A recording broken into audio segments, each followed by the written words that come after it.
जी बिस्मिल्लाहिर्रहमानिर्रहीम अस्सलाम वालेकुम। 51 न्यूज़ के साथ मैं वकास रशीद हूँ। एक दफ़ा फिर आप सबको खुश आमदीद कहूँगा। नाजरीन, आज का जो हमारा प्रोग्राम है इंतहाई अहमियत के हामिल है। आज के प्रोग्राम में हम स्पेशल जो इस्लामाबाद के अंदर और ओवरऑल पाकिस्तान के अंदर हीट स्ट्रोक है वो बढ़ती चली जा रही है, इसके हवाले से डिस्कस करेंगे। अपने मेहमान का तारफ़ करवाता चलूँ, हमारे साथ मौजूद हैं डॉक्टर रोशान बशीर साहब। ये गोल्ड मेडलिस्ट हैं, चाइल्ड स्पेशलिस्ट हैं, MBBS MD बीट्स और इसके साथ साथ IPPN बोस्टन USA और PGPN ऑस्ट्रेलिया से। Thank you so much for giving us time sir. बहुत बहुत शुक्रिया आपका वक्त देने के लिए। ये बताइएगा कि स्पेशल अगर मैं इस्लामाबाद की बात करूं, पूरे ओवरऑल पाकिस्तान में जो हीट स्ट्रोक है वो इंतहाई ख़तरनाक इस टाइम शक्ल इख्तियार कर गया है, क्योंकि पारा जो है वो 43-44 डिग्री सेंटीग्रेड रिकॉर्ड किया जा रहा है। तो क्या समझते हैं कि कितना ख़तरनाक साबित हो सकता है स्पेशल छोटे बच्चों के लिए? अच्छा जी, शुक्रिया बहुत बहुत for taking me on board. सबसे पहले तो मैं ये बताता चलूं कि ये हीट स्ट्रोक क्या होता है। तो अल्लाह ने इंसानी जिस्म को एक थर्मोस्टेट दिया है दिमाग में, जो इंसान के जिस्म की दर्जा हरारत को कंट्रोल करता है। अगर बैरूनी दर्जा हरारत एक स्पेसिफिक अमाउंट से नीचे चला जाए, बहुत शदीद सर्दी आ जाए या बहुत शदीद गर्मी आ जाए, तो इंसान का जिस्म उसको कॉप नहीं कर पाता। अगर हीट स्ट्रोक की बात करें तो सबसे पहले हीट एग्जॉशन आती है। जब दर्जा हरारत शदीद होता है और सूरज की रोशनी के साथ डायरेक्ट एक्सपोजर होता है, तो पहले इंसान का जिस्म पसीना बनाता है। लेकिन अगर मखसूस 30 मिनट या 45 मिनट तक डायरेक्ट सनलाइट इंसान के जिस्म के साथ लगे, तो होता यह है कि वो पसीना सूखना शुरू हो जाता है और इंसान को डिजीनेस, चक्करों का आना, ब्लड प्रेशर का लो हो जाना, स्किन का ड्राई हो जाना, हॉट फ्लैशेस का आना शुरू हो जाना, दिल की धड़कन का तेज हो जाना और बंदा गनूदगी की हालत में चला जाता है। इसको फिर सन स्ट्रोक कहा जाता है। और आपके लिए ये है कि मैं आवाम को भी ये बताना चाहता हूं कि अगर वो ये देखें कि कोई बंदा इन अलामात के साथ उनको रोड पे कहीं नजर आता है, तो फौरन उसको छांव में ले जाएं, किसी सायादार जगह पे ले जाएं, किसी ठंडी जगह पे ले जाएं, उसके कपड़े बैरूनी तौर पे थोड़े से लूज कर दिए जाएं, उसको पानी ऑफर किया जाए। अगर वो मुंह से पानी पीने का इस हालत में नहीं है, तो पानी की पट्टी उसके माथे पे, बाजुओं पे, टांगों पे रखी जाए और मीनवाइल जो आपकी करीबी एम्बुलेंस सर्विस है उसको राब्ता किया जाए, ताकि तिब्बी अमला आपके पास पहुंच सके और फर्दर इसके बारे में ट्रीटमेंट की जा सके। ठीक है, ये आपने बात की है ओवरऑल, ये तमाम उम्र के लोगों के लिए या बच्चों के लिए आपने ये बात की? होता ऐसे है कि होता तो ये सेम होता है सब में, लेकिन जो एक्सट्रीम एजेस है जिसमें छोटे बच्चे और बुजुर्ग वो ऑन द स्टेक होते हैं, क्योंकि उनका बॉडी सर्कमफेरेंस एरिया उस तरह का नहीं होता, जल्दी उनमें पानी की कमी हो जाती है। मर्द जो होते हैं, जो टफ होते हैं, जो बैरूनी तौर पे वैसे भी काम कर रहे होते हैं, वो थोड़ा सा इससे रेजिस्टेंट होते हैं, लेकिन ऑन द स्टेक वो भी मौजूद होते हैं इसके अंदर। ऑलराइट सर, दूसरा ये बताइएगा कि अगर इस्लामाबाद की मैं बात करूं, अभी तक बच्चों के लिए छुट्टियों का ऐलान नहीं किया। पंजाब में छुट्टियों का ऐलान हो चुका है और उनके स्कूलों में छुट्टियां भी हो गई हैं। तो क्या समझते हैं कि गवर्नमेंट को क्या हिकमत अमली इख्तियार करनी चाहिए इस चीज़ को लेकर के बच्चों को स्पेशली वो एहतियाती तदबीर भी आगाह करें और उसके ऊपर अमल दरामद कराने के लिए कोई इस तरह की स्ट्रेटजी अपनाएं? बिल्कुल जी, जैसे बात करें इस्लामाबाद की, तो दर्जा हरारत 43 से 48 डिग्री सेंटीग्रेड तक जाए। सुबह 10 बजे से लेकर शाम को 4 बजे तक ये 47-48 को टच कर रहा होता है। गर्म लू भी चल रही है, जैसे कि आपको पता है मारगला की पहाड़ियों में चूंकि आतिशदगी भी हुई है, उसकी वजह से भी इस्लामाबाद का टेम्परेचर काफी राइज है। छोटे बच्चों में तो देखा गया है, जो मोंटेसरीज के बच्चे उनको तो छुट्टियां हो गई हैं, लेकिन जो बड़े बच्चे हैं 8वीं 9वीं 10वीं वाले, उनको अभी तक छुट्टी नहीं हुई। लेकिन यह है कि उनके स्कूल की टाइमिंग्स को चेंज कर दिया गया है। सुबह 7:30 से 11 बजे तक अक्सर स्कूलों में टाइमिंग है। लेकिन मैं ये कहना चाहता हूं कि वो ड्राइवर हजरात जो बच्चों को वैन्स में लेके आते जाते हैं, या वो पेरेंट्स जो बच्चों को वैन्स में लेके, गाड़ियों में लेके आते जाते हैं, जब वो बच्चों को पिक करें एक स्कूल से दूसरे स्कूल में, तो अपनी गाड़ी को धूप में कतई पार्क ना करें, अपनी गाड़ी के शीशे बंद ना करें, ताकि हवा का गुजर उसमें से होता जाए। अपने बच्चों को पानी की बोतल साथ देकर भेजें, छतरी साथ देकर भेजें। एक गीला कपड़ा, वालिदैन को ये कहना चाहता हूं कि गीला कपड़ा बच्चों को स्कूल लेके जाते हुए जरूर दें, ताकि वो उसको अपने सर पे रख लें। गाये बगाए पानी पीते रहें, ताकि डिहाइड्रेशन से बच सकें, डायरेक्ट सूरज की रोशनी से बच सकें। और ये हीट स्ट्रोक एक ऐसी बीमारी है जिससे 100% बचाव मुमकिन है, जो कि एहतियाती तदाबीर के साथ किया जा सकता है। ठीक हो गया। दूसरा, आपने वाटर यूजेज की बात की है, तो कितना इम्पोर्टेंट है पानी का इस्तेमाल इस टाइम? क्या सिर्फ और सिर्फ नॉर्मल पानी पीना चाहिए या नमकियात की कमी हो जाती है? जिस तरह ये आपका पसीना खारिज होता है, तो समझ में नहीं आ रहा कि नॉर्मल पानी यूज़ करना चाहिए डेली रूटीन लाइफ में, या इसके अंदर कुछ ना कुछ हमें कोई एक्स्ट्रा चीज़ ऐड करनी चाहिए? अच्छा, मैं तो अपने मरीजों को हमेशा ये कहता हूँ कि गर्मी के मौसम में पानी पिएं भी और पानी खाएं भी। पानी पीने का मतलब ये है कि क्लियर वाटर जिसमें सादा पानी आ जाता है, निमकोल ORS वाला पानी। घर में निमकोल बनाने का तरीका कि 1 लीटर पानी में 5 चम्मच चीनी के, 2 चुटकियां आप नमक की और 2 नींबू डालें और बेहतरीन नमकियात से भरपूर पानी मिल सकता है। और पानी खाने का मतलब ये है कि वो फ्रूट्स जिनके अंदर पानी की मिकदार ज्यादा है, जैसे कि आजकल वाटरमेलन आया हुआ है, तरबूज आया है, खरबूजा है, पीच है, आड़ू है, ये चीजें इस्तेमाल करें। इनमें फाइबर भी है और पानी भी है, तो ये इससे बच्चे की और बड़े की पानी की जो है, जो जिस्म के अंदर है, वो इंशाल्लाह मुकम्मल रहेगी। दूसरा डॉक्टर साहब, अगर देखा जाए तो शादियों के अंदर इनविटेशन आते हैं, जाते हैं लोग, खाना खाते हैं वहाँ पर, और वहाँ अगर अक्सर देखा जाए तो ऐसी खुराक होती है, ऐसे खाने होते हैं कि जिनकी वजह से जो गर्म होते हैं, जो इंसान की सेहत के लिए फ़ायदेमंद साबित नहीं हो सकते। तो इस तरह के खाने खाने वालों के लिए आप क्या मैसेज देना चाहेंगे? वैसे भी कोलेस्ट्रोल बढ़ जाता है मुरगन ग़िज़ाएं खाने से, मैदे की बीमारियां, आंतों की बीमारियां, ब्लड प्रेशर की बीमारियां होती हैं।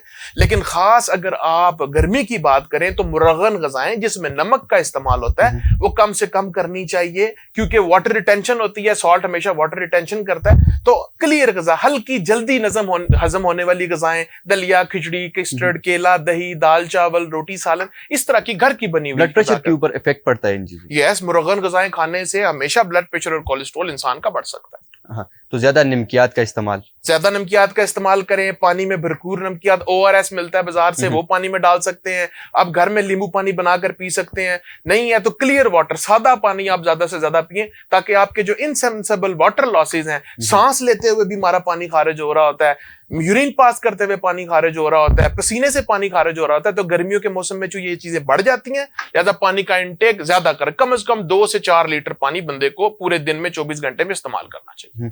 अगर कोई इससे मुतासर हो सकता है, अगर इफेक्ट हो सकता है उसके ऊपर, स्पेशल चाइल्ड जो बच्चे हैं हमारे, उनके ऊपर अगर इस तरह का इफेक्ट होता है तो उनको क्या हिकमत अमली इख्तियार करनी चाहिए कि वो इस चीज़ को बाहिफाजत वो अपने जो बच्चे हैं उनको कंट्रोल किया जा सके? जी बिल्कुल, छोटे बच्चों के हवाले से तो मैं गुजारिश करता हूँ कि कभी भी उनको सुबह 10 बजे से शाम को 7 बजे से पहले पहले आप गैर ज़रूरी तौर पर बाहर ना निकालें, ताकि वो सूरज की रोशनी, गर्म हवा और हीट से बच सके।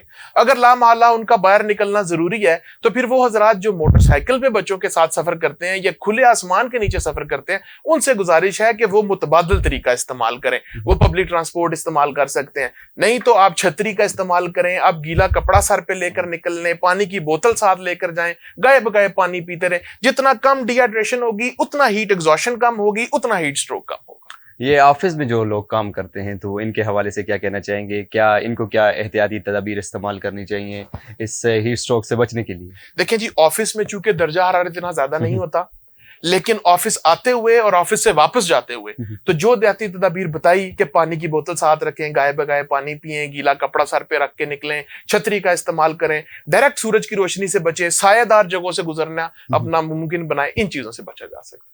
डॉक्टर साहब, डॉक्टर रुशान साहब, थोड़ा सा आप अपने बारे में बताइएगा कि कहाँ से आपने स्टडी का आगाज़ किया, फिर उसके बाद आपकी तो यहाँ माशाल्लाह काफ़ी डिग्रीज हैं, तो किन किन चीज़ों के अंदर आपने स्पेशलिटीज हासिल की? जी, मैं बेसिकली बच्चों का और नौ मौलूद बच्चों का एक स्पेशलिस्ट डॉक्टर हूँ, गोल्ड मेडलिस्ट हूँ। मैं अभी इस्लामाबाद में डिफरेंट इदारों में काम कर रहा हूँ। एजुकेशन मेरी आज़ाद कश्मीर से भी है, एजुकेशन मेरी इस्लामाबाद से भी है, कुछ बैरून मुल्क गया हूँ अपनी एजुकेशन हासिल करने के लिए।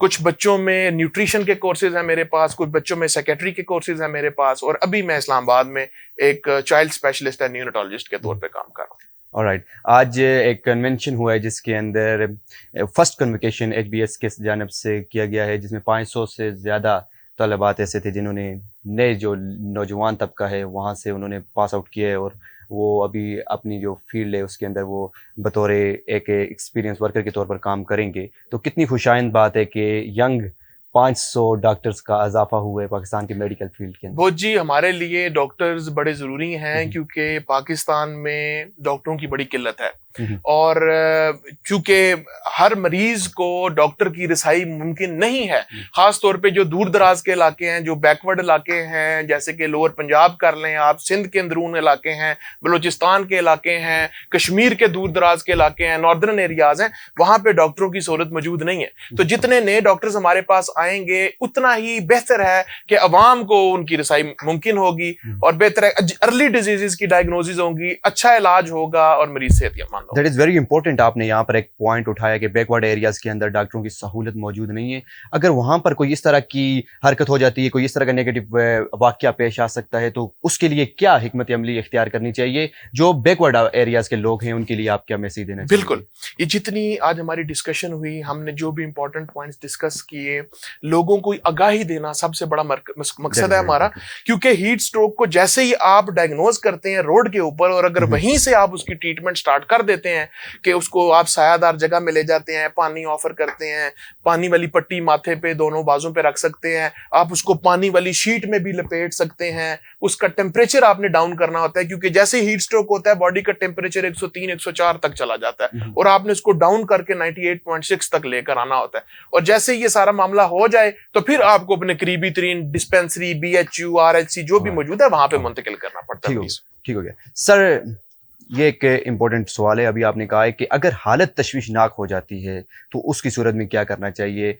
तो ये तो एहतियाती तदाबीर हो गई हैं। डॉक्टर की जहाँ पर फैसिलिटीज़ मौजूद नहीं हैं, दूर दराज इलाके हो गए हैं जहाँ पे शहरों की तरह सहूलियात मौजूद नहीं है, स्पेशल गांव की अगर मैं बात करूँ तो वहाँ पर ऐसी सिचुएशन ज़्यादा होती है, क्योंकि वहाँ पर अगर देखा जाए पहाड़ी इलाकों में तो इतना नहीं होता, क्योंकि हवा का जो वहाँ पे झोंके होते हैं वो ज़्यादा होते हैं। लेकिन अगर देखा जाए तो सहराई मैदानी इलाकों में इस तरह की ज़्यादा हमें वाक़यात देखने को मिलते हैं। तो क्या समझते हैं कि वहाँ पर क्या इफ़ेक्ट्स हो सकते हैं और क्या?